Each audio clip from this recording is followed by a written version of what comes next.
Poems of Narad from Visions and Experiences, Volume 1, Part 1.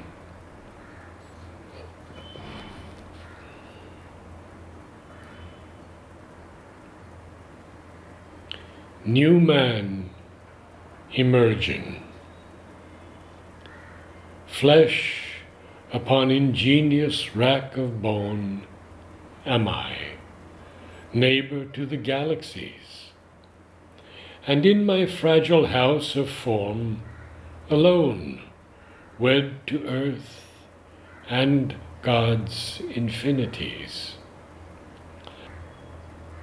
I am the flower at the precipice edge, the turning of the earth by worm and vole, 1,000 daily births by nature's pledge to carry forth the progress of the soul.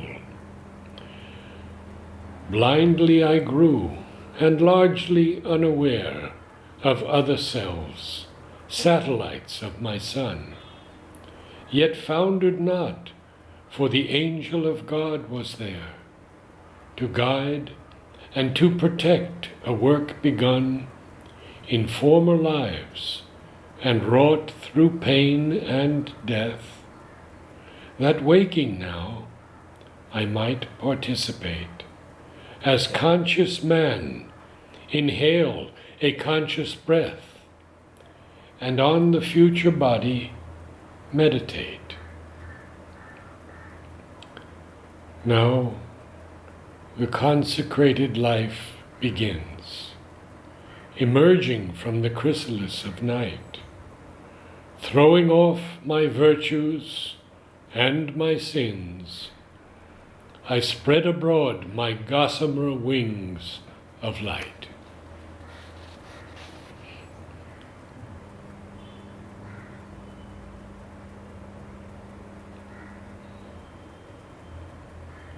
He who lights the pillars of the skies. Who is this beloved who causes me to weep, hardly having gazed into her eyes, or touched her face, or kissed her dove-white feet? A vision fugitive before me flies.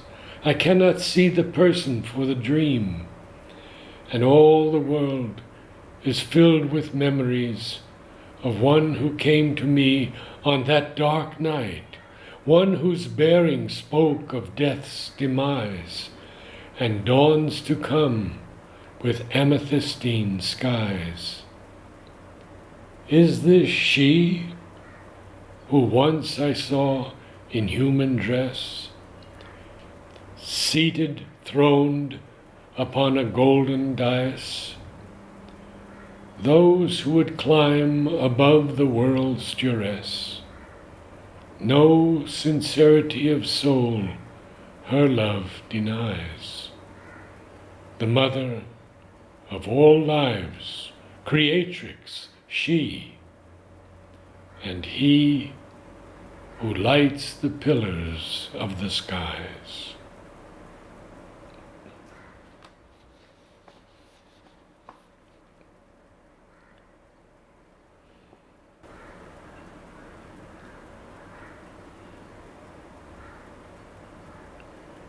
Out of the prison of our narrowness, I see beauty where the world sees dust, and truth beyond the falsehoods we employ. Misgiving melting in the arms of trust, pain and suffering transformed to joy.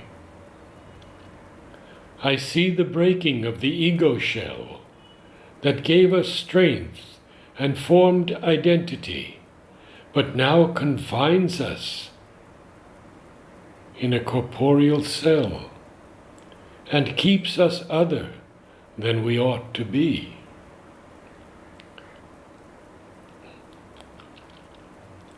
I see peace descending on the battlefield, the warring tribes of man subdued at last by a force so powerful that hate must yield to love, or humankind will not last. I see a light in the heart of every child, the beauty and strength of women leading us towards a truth, a vision undefiled, out of the prison of our narrowness.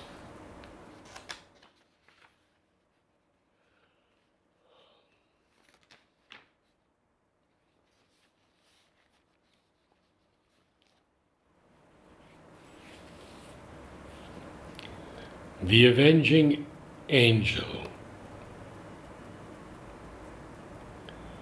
The avenging angel soon may visit us, intolerant of wickedness and greed. His appearance on our paltry human scene may well announce a God who will succeed mankind, consumed by animosity towards his kind, unable to live in peace, destroyer of the beauty of the earth, whose hatred, lust, and anger does not cease. Unwilling to rise beyond the animal self, inapt to look within, a flame to find, to burn away the darkness of his state, such pleasure takes in the brilliance of his mind, locked in a pathetic lump of clay, to live a while on his brief road to death. His insignificant gains, eroded by time, in silence or in pain, draws his last breath, fading into nothingness as dust. Sad is his fate, who cannot seek for God or truth in a world of falsehood racked with pain. Religion fails, for on its truths we've trod, and all our sects are but a hollow gain, unless the many wake to find the soul, rescind this evil's reign, to reach the goal.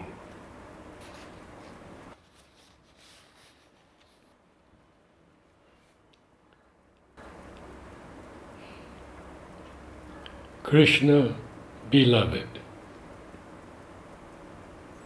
O night, bereft of moon, the stars shall guide my steps upon the winding roads of time.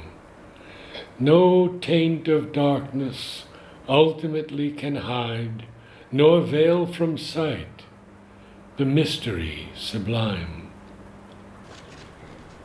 I've found the fruited grove where the God-child plays and slumbers in this hidden cave of mine.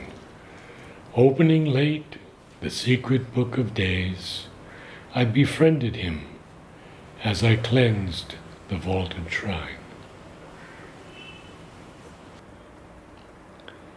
In dream-like fields, amongst the golden kine, I spy his blue-white radiance abroad, fluting to rapturous plume this earth divine.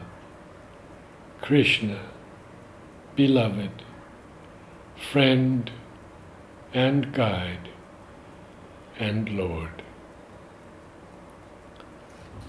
Amal's comment, a fine piece. Note, K.D. Setna, given the name Amal Kiran, A Clear Ray by Sri Aurobindo was a prolific poet and author of some 45 books who lived in the Sri Aurobindo ashram. It was he who published my early poems and was a constant source of encouragement. He left his body at the age of 106. Namaste.